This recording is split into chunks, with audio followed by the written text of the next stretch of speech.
안녕하십니까. 셰프 팩토리의 강민구입니다. 한식 조리 실무 핵심 문제 두 번째 시간을 갖도록 하겠습니다. 1번 문제부터 들어가도록 하겠습니다.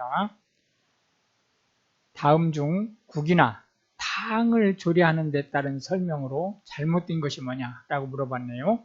멸치 국물을 낼 때에는 멸치를 통째로 넣어 제대로 국물을 우려낸다. 말은 그럴듯한데 틀린 말이죠. 왜냐하면 멸치 같은 거는 내장을 통째로 이게 말리기 때문에 찔 때 배를 가리지 않고 찌죠. 그렇기 때문에 이제 내장을 걷어내서 조리해야 된다. 예를 들어서 이제 폐류 같은 거는 해감시켜서 국물을 내야 되죠. 예, 국물은 국, 찌개 따위의 음식에서 건더기를 제외한 것을 국물이라고 한다. 맞는 말이죠. 다시마 육수는 국이나 전골류의 국물로, 기본 국물로 사용을 한다. 맞는 말이고요. 사골 육수란 국, 전골, 찌개 등의 요리의 주요한 맛을 내는 국물을 말한다. 예, 맞는 말이 되겠습니다. 2번 문제로 들어가겠습니다. 다음 중 국이나 전골 등의 국물 맛을 구수하게 하는 폐류의 유기산 성분이 뭐냐라고 물어봤네요. 예, 답은 호박산이 되겠습니다. 구연산은 뭐죠? 예, 이거 시트르산이라고도 해요. 감귤이나 레몬 쪽에. 주석산은 사과, 포도, 이걸 포도산이라고도 하죠. 주석산을. 아미노산, 이거는 이제 앞에 거하고는 성질이 완전히 다른 거예요. 1, 2, 3번하고는. 아미노산은 단백질의 최소 구성단위죠. 예, 3번 문제로 넘어가겠습니다. 다음 중 맑은 찌개류에 속하는 게 뭐냐라고 물어봤네요. 예, 이런 형태로 구분을 하면 찌개류는 두 가지가 생기죠.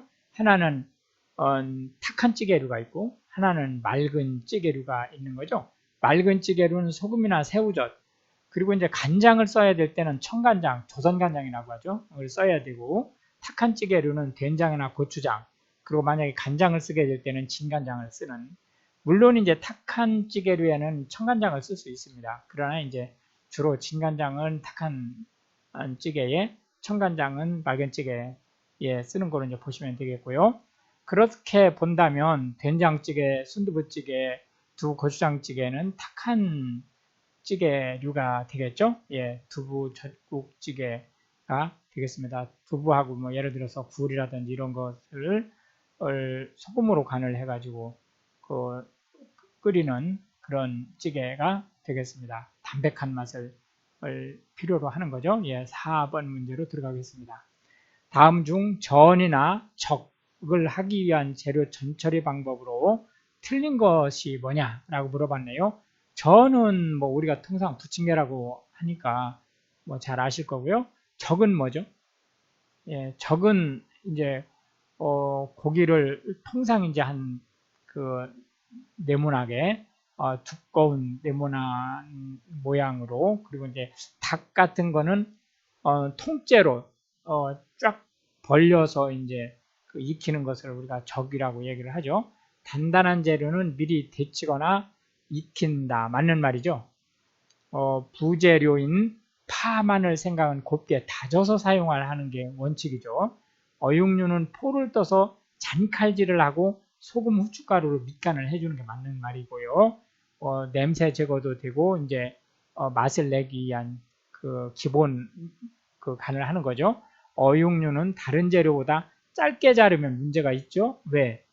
단백질은 가열하면 수축하니까 채소라든지 이런 재료보다는 조금 길게 잘라야 되죠. 예, 5번 문제가 되겠습니다. 다음 중 장조림용 소고기 사태 부위의 설명으로 거리가 먼 것이 뭐냐라고 물어봤네요. 기름기가 없어 담백하면서 깊은 맛이 나죠. 예, 맞는 말이에요. 왜냐하면 이게 운동 부위, 사태가 이제 다리라든지 그쪽 관련된 데니까 운동을 많이 하기 때문에 뭐 지방질이 많이 있을 수 없죠. 사태 부위는 운동량이 적어. 이거 틀린 말이죠. 육질이 부드러운 게 아니고 억세죠. 앞 뒷다리의 사고를 감싸고 있는 부위 맞는 말이죠. 장시간 물에 넣어 가열할 필요가 있죠. 그래야 부드러워지죠. 물론 이제 그 국물을 우려내서 먹는 그런 부분도 물론 있지만 6번 문제로 넘어가겠습니다.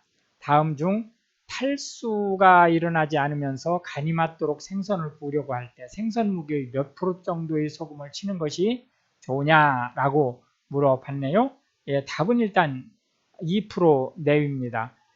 참고로 해수보다 낮든지 아무리 많아도 해수 정도 돼야 돼요. 그러니까 해수가 3%, 3.3% 정도 되니까 그 이하여야 된다는 얘기죠. 그러므로 2% 내외가 정답이 되겠고요. 이제 20 내지 35% 정도, 여기 4번 20 내지 35% 정도 되면 이거는 건염, 그러니까 간고등어 만들듯이 건염시키는 정도 수준이에요. 이제 그리고 참고로 그 전에 비해서 요즘은 이제 같은 조리를 하더라도 소금량이 좀 적어요. 그러니까 그전엔 막 40% 이렇게 넘게 썼어도 지금은 한 20몇 프로 정도 쓴다든지 이렇게 많이 그 소금 사용량이 좀 줄어들고 있으니까 이제 그 부패되지 않는 수준에서는 가냥 좀 적게 쓰는 움직임이 있으니까 그걸 참고하시기 바랍니다. 7번 문제로 넘어가겠습니다. 다음 근체류가 뭐죠?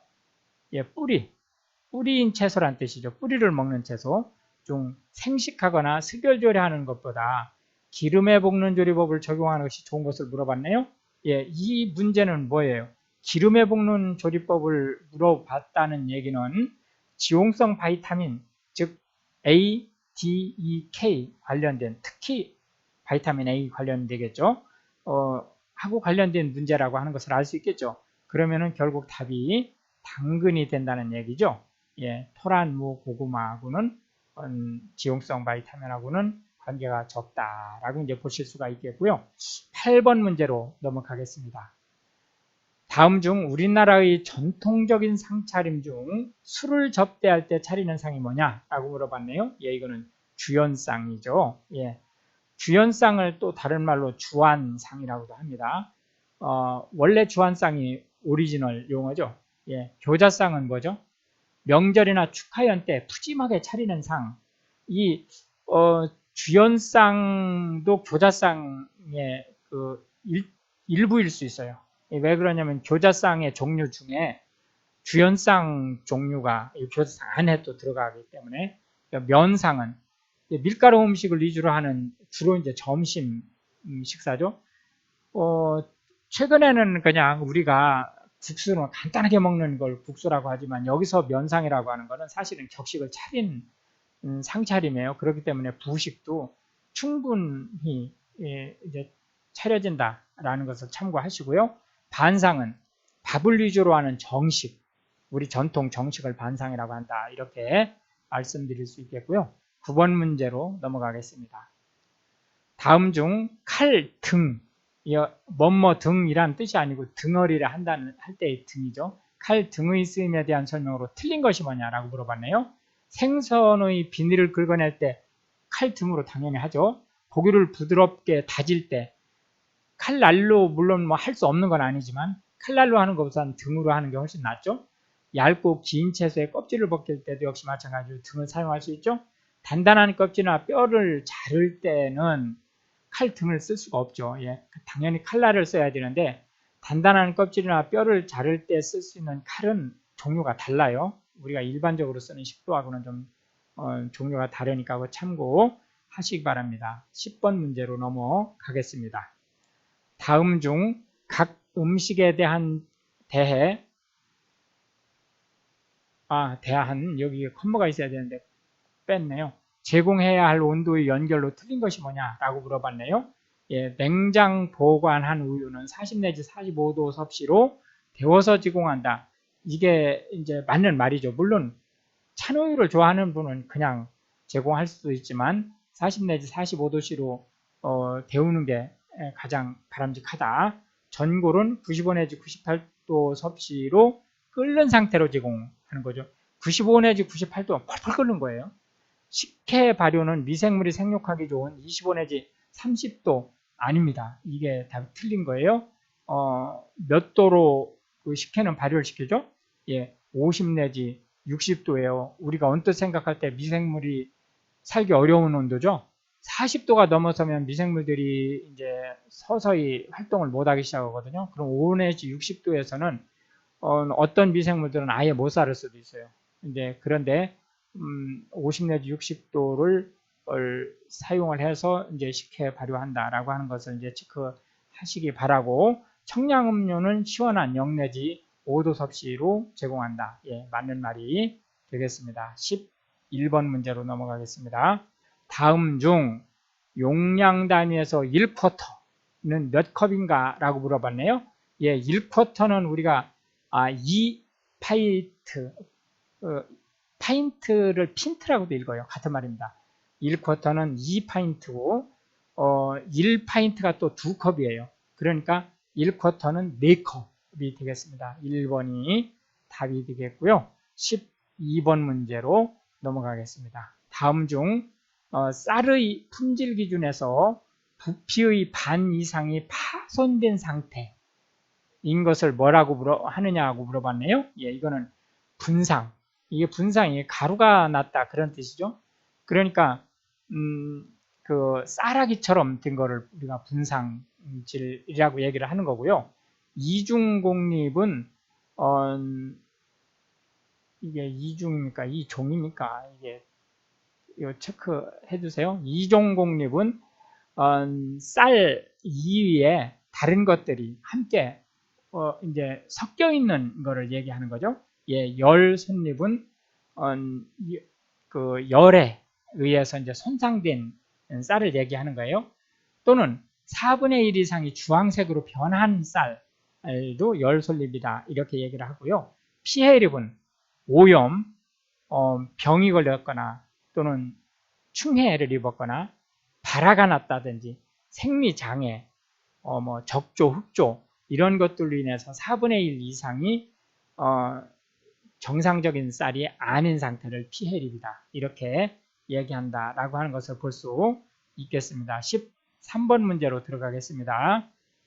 다음 중 쌀의 도정도가 증가할 때 나타나는 현상을 옳은 것이 뭐냐라고 물어봤네요. 예, 이 도정은 껍질을 벗기는 것을 우리가 도정이다 이렇게 얘기를 하죠. 예, 왕저만 딱 벗긴 걸 우리가 현미라고 얘기를 하고요. 그 중에 이제 현미를 기준으로 할 때 8%까지 도정을 해요. 그걸 우리가 백미라고 합니다. 8% 도정한 거를. 소화율이 낮아진다? 아니죠. 이건 높아지죠. 소화율은 좋아져요. 영양분이 증가하는 게 아니고 감소하죠. 빛깔은 좋아지죠. 백미가 제일 예쁘잖아요. 조리 시간이 증가한다. 예, 감소하죠. 도정도 10분도를 기준으로 할 때 가장 맛이 좋고 빛깔이 좋고 조리 시간이 짧은데 영양은 형편없다 라고 이제 보시면 되겠습니다. 14번 문제로 들어가겠습니다. 다음 중 보리를 할맥, 이 보리를 맥정하는 방법이 3가지가 있죠. 그 중에 할맥을 지금 물어봤어요. 볼 수 없는 것이 뭐냐라고 물어봤네요. 조리를 간편하기 위해서 맞는 말이에요. 수분 흡수 촉진이 되죠. 소화율이 증대되죠. 분상질을 방지하기 위해서는 아니에요. 이거는 할맥의 이유가 아니다 라고. 이미 할맥을 했다는 것 자체가 분상 상태가 된 거예요. 왜냐하면 온전한 보리가 아니잖아요. 할맥은 이미 갈라냈기 때문에 그 가운데 선을 중심으로 해서 갈라내 버렸기 때문에 이미 분상이 된 거예요. 쌀아기가 안 됐을 뿐이지 분상이 된 거죠. 어차피 지금 얘기가 나왔으니까 인맥이라고 하는 보리 정맥 방법이 있어요. 이거는 롤러 사이를 통과시켜서 호분층을 파괴시킨 거예요. 이제 할맥은 지금 얘기하고 있는 할맥이죠. 섬유소를 제거해서 조리를 간편하게 하고 소화율을 높인 거죠. 메가라는 것이 있는데 겉보리에 수분, 온도, 산소 등을 적용시켜서 발효시킨 이제 발화시킨 보리 나다를 갖다가 우리가 메가 이렇게 얘기를 하는 거죠. 예, 15번 문제로 넘어가겠습니다. 다음 중 조리 과정 중에 불림에 대한 설명으로 틀린 것을 물어봤어요. 식품 중의 쓴맛, 떫은 맛 등의 불미 성분을 제거한다. 맞는 말이죠. 왜냐면은 그러니까 이게 이 불미를 임이라고 할 수도 있어요. 임이 다를 이자. 이렇게 조금 특이한 맛들은 수용성인 경우가 많아요. 그렇기 때문에 물에 그 빠져나가죠. 우리가 우린다 그러잖아요. 우린다. 그 이제 우려져 나가죠. 밥맛은 좋아지고 조리 시간은 길어진다. 이 앞에 말은 맞는 말이에요. 이 앞에 말은 맞는데 문제는 이제 이 뒷말이 문제죠. 조리 시간이 짧아지죠. 그래서 이게 답이 되겠습니다. 건조식품은 팽윤되어 용적이 증대되죠. 예. 우리가 예를 들어서 인삼 같은 거 건삼 우리 새끼손가락만 한 게 충분히 그 물에 불리면 주먹만 해지잖아요. 예, 식물성 식품의 변색을 방지하는 기능을 불림 기능에서 한다라고 이제 볼 수 있겠습니다. 16번 문제로 넘어가겠습니다. 다음 중 간단히 죽으로 제공되는 이른 아침상이 뭐냐라고 물어봤네요. 이런 문제는 점수 주려고 내는 문제예요. 이런 문제는 절대로 틀리면 안 됩니다. 왜 그러냐면 이른 아침이라는 것이 우리가 조조 할인 이런 말이 있잖아요. 그 영화관에서 그 이를 조자를 쓰는 거잖아요. 조조 할인할 때. 그러니까 초조반 아침 일찌감치 제공하는 밥이다, 밥상이다라고 하는 거로 초조반이다라고 얘기를 하는 거죠. 예, 조반은 우리가 아침 식사를 얘기하는 거예요. 면상은 주로 점심 식사로 국수라든지 이런 거를 내는 거죠. 예, 석반은 저녁 식사라고 이제 보시면 되겠고요. 17번 문제로 넘어가겠습니다. 다음 중 미역에 대한 설명으로 거리가 먼 것은 뭐냐라고 물어봤네요. 색소 단백질은 푸코잔틴이 많다. 맞죠? 예, 단백질이 많이 함유되어 있어 산모에게 좋다. 예, 이 틀린 말이죠. 단백질이 많이 함유되어 있어서 산모에게 좋은 게 아니고 물론 단백질이 양질의 단백질이 좀 있어요. 많은 건 아니지만 있고 산모에게 좋은 것은 오히려 요오드 때문에 더 좋은 거예요. 요오드가 이제 혈액 보충, 그러니까 아기 낳는데 이제 출혈을 많이 하기 때문에 혈액을 보충하는데 좋다라고 이제 볼 수 있는 거죠. 물론 그것뿐만이 아니고 이제 이게 식이섬유가 많고 뭐 이런 그 바이타민이라든지 미네랄이 엄청 많아요, 미역에. 그렇기 때문에 이제 보편적으로 좋은 거죠. 탄수화물의 대부분은 난소화성이 맞죠. 알긴산이라든지 이런 거는 다 뭐예요? 식이섬유죠. 그러니까 탄수화물 중에서 소화되지 않는 게 식이섬유 아니에요? 예, 칼슘과 요오드 및 포타슘의 함량이 높다. 맞는 말이죠. 예, 18번 문제로 넘어가겠습니다. 다음 중 두부를 부드럽게 조리하려고 할 때의 조치사항으로 적합하지 않은 것을 물어봤어요. 소금을 약간 가한 후 두부를 조리한다. 맞는 말이에요. 왜 그렇죠? 예, 이게 두부를 만드는 공정 중에 일부 유리 칼슘 이온이 두부 안에 그냥 있거든요. 그러니까 글리시닌하고 그 결합되지 않은 칼슘이 있단 말이에요.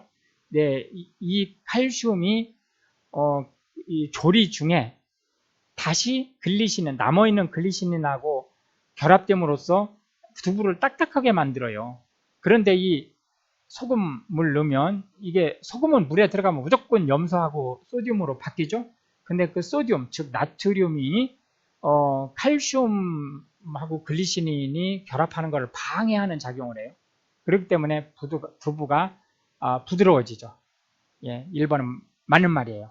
두부를 식염수에 담가 두었다가 조리한다. 이 말이나 같은 말이죠? 1, 2번 같은 말이에요. 그러니까 다 맞는 말이죠.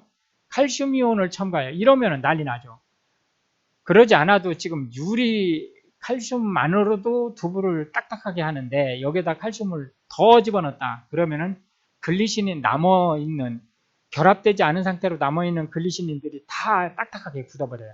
이게 답이 되겠죠. 찌개를 끓일 때는 두부를 나중에 넣어야 돼요.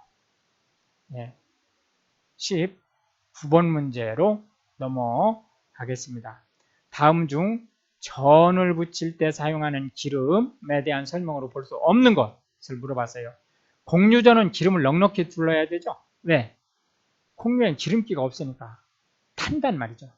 육류나 생선전은 기름을 상대적으로 적게 사용하죠. 왜냐하면 단백질과 지질이 많기 때문에 이 육류나 생선의 그 내부에서 기름이 빠져나오기 때문에. 저는 번철에 기름을 두르고 양면을 지져서 익히는 게 원칙이죠. 예, 양식에서는 이제 한쪽 면만 익히는 경우가 있어요. 그러니까 이제 그런 특이한 경우를 제외하고는 원래 양면을 지지는 게 원칙이라고 보시면 되고, 영양을 위해 참기름과 들기름을 주로 사용한다. 이런 말들이 딱 낚이기가 좋아요. 이게 참기름, 오메가6 기름이죠. 들기름, 오메가3 기름이죠. 이 영양이 얼마나 좋아요. 그러니까 여기에 영양을 위해 참기름과 들기름을 주로 사용한다 하면은 맞는 말 같잖아요.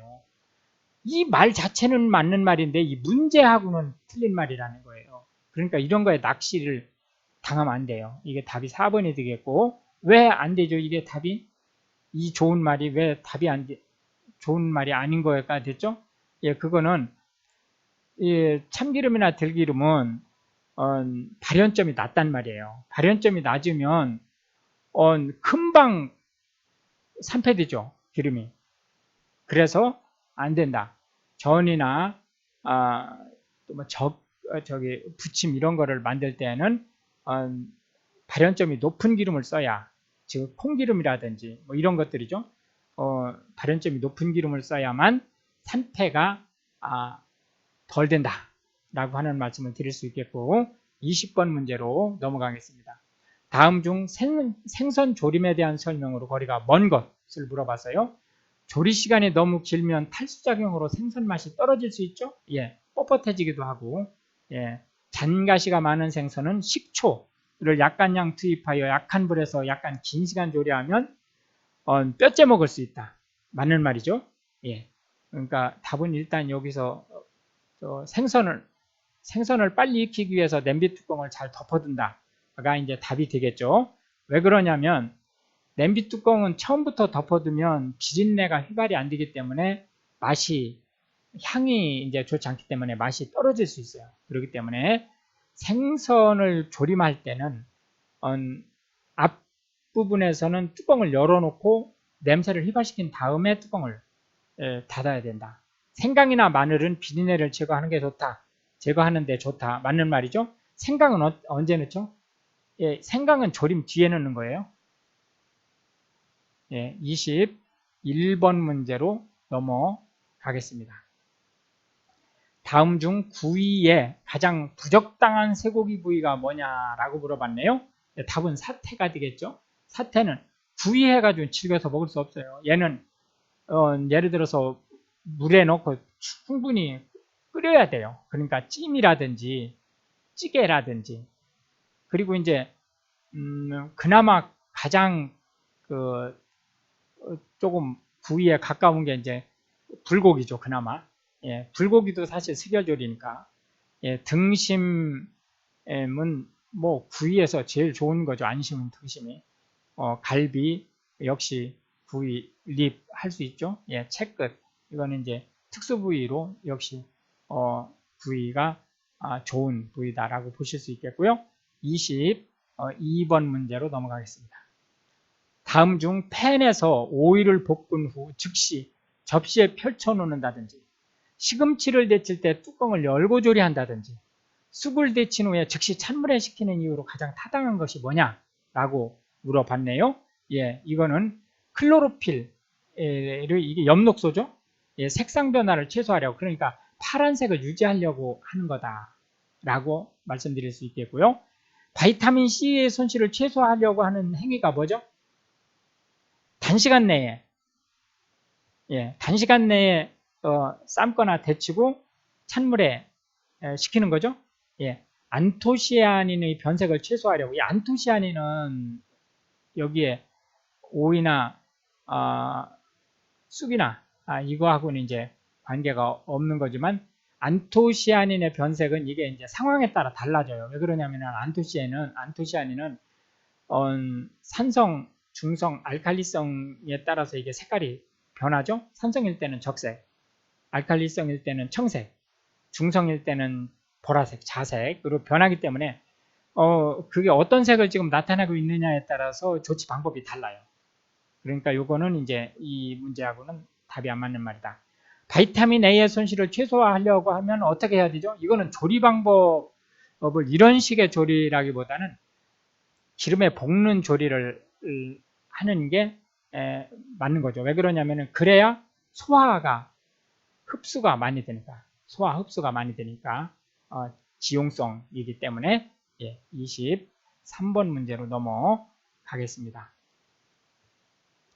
다음 중 수라상의 찬품 가지수가 뭐냐라고 물어봤네요.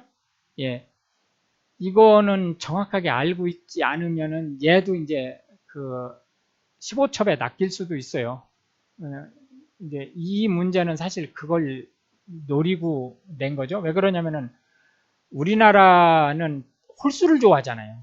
홀수를 좋아하니까 예를 들어서 그 파고다 공원이라든지 이런 데 있는 그 12층 탑이라든지 이런 거는 원나라 그 뭐죠 유적이잖아요.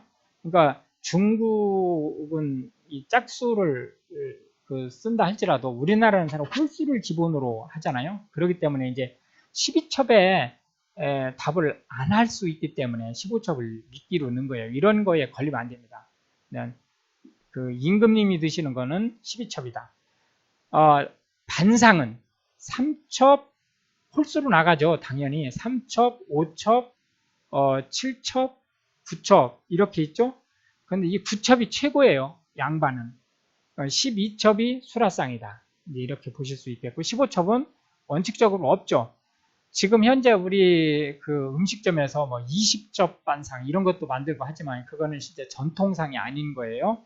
24번 문제로 넘어가겠습니다. 다음 중 모든 칼질의 기본이 되는 기법이 뭐냐라고 물어봤네요. 예, 이거는 밀어썰기입니다. 밀어썰기는 어떻게 하는 거죠? 칼질하는 사람 쪽에서부터 바깥쪽으로 칼을 쭉 밀면서 힘을 주어서 밑으로 써는 그게 이제 밀어썰기죠. 후려썰기는 이게 가장 고난도 썰기예요. 특히 이제 중국 음식을 하는 요리를 하는 데서 많이 사용을 하죠. 튀기는 반동을 이용을 해서 신속한 속도로 채를 썰 수 있어요. 그런데 무지하게 위험하기 때문에 초보자는 그냥 칼만 가지고는 절대로 훈련을 받기 전에는 그냥 쓰면은 안 되는 기법이죠. 칼을 대고 눌러 썰기는 이런 거는 이제 계측이 정확해야 된다든지 또는 그 재료가 미끄러지기 쉽다든지 이런 것들을 할 때 칼끝 썰기는 이제 마늘 같이 이렇게 이제 다지는 재료를 그 가로 세로 높이 방향으로 각각 그 썰 때 아주 얇게 썰 때 칼끝 썰기를 사용을 하죠. 파라든지 이런 것도 마찬가지죠. 예. 25번 문제로 넘어가겠습니다. 다음 중 다량의 전, 부침 등을 조리하는 기구로 주로 가스 열원이 하부에 놓인 것이 뭐냐라고 물어봤네요. 예, 이거는 그리들이 되겠습니다. 가스 오븐 렌즈는 뭐죠? 가스를 사용해서 사방에서 열원을 갖는 거예요. 특히 빵을 굽는다든지 이런 데 주로 사용하는 거죠. 살라만다는 그리들하고 반대로 위쪽에 있어요. 열원이. 물론 얘가 이제 그 생선 구울 때라든지 이런 데 주로 많이 쓰긴 하지만 어쨌든 그리들하고는 반대 방향에 있는 거죠. 만능조리기는 이거는 이제 특히 단체급식소에서 다량의 조리를 할 때 특히 이제 또 다양한 조리를 할 수 있어요. 다량의 조리뿐만이 아니고 예를 들어서 뭐 국을 끓일 수도 있지만 이게 이제 크기가 크기 때문에 다량의 국을 끓일 수도 있지만 여기에 볶기도 하고 이럴 수 있는 거예요. 그렇기 때문에 이제 만능조리기라고 얘기를 하는 거고 이 만능조리기라고 하는 것은 이게 개념이 이제 지금 강사가 설명한 거하고 조금 다른 개념이 있을 수 있어요. 특히 가정용이라든지 이런 데는 뭐 예를 들어서 뭐 오쿠 뭐 이런 거 있잖아요. 그런 거는 뭐 죽도 끓이고 뭐 탕도 끓이고 또 뭐 흑삼도 만들고 막 이런 글자 그대로 만능이에요. 그게 이제 그렇지만 여기서 지금 얘기하는 만능 조리기는 다채기 특수에서 쓰는 거예요. 그러니까 그건 참고로 하시기 바랍니다. 예. 이렇게 해서 오늘도 이제 25개의 문제를 모두 살펴봤고요. 한식 조리실무 3편 내서 다시 만나는 거로 하겠습니다. 고생하셨고요. 셰프 팩토리 수강하시는 분들은 꼭 필기는 한 번에 합격하시기 바랍니다. 이거 그냥 상식으로 합격할 수 있는 수준이 아니기 때문에 준비하실 때 긴 시간이 필요한 게 아니에요. 긴 시간이 필요한 게 아니고 짧은 시간이라도 예를 들어서 며칠 또는 일주일이라도 아주 집중해서 정성을 들여서 준비를 하셔가지고 한 번에 합격하시기 바랍니다. 예, 감사합니다.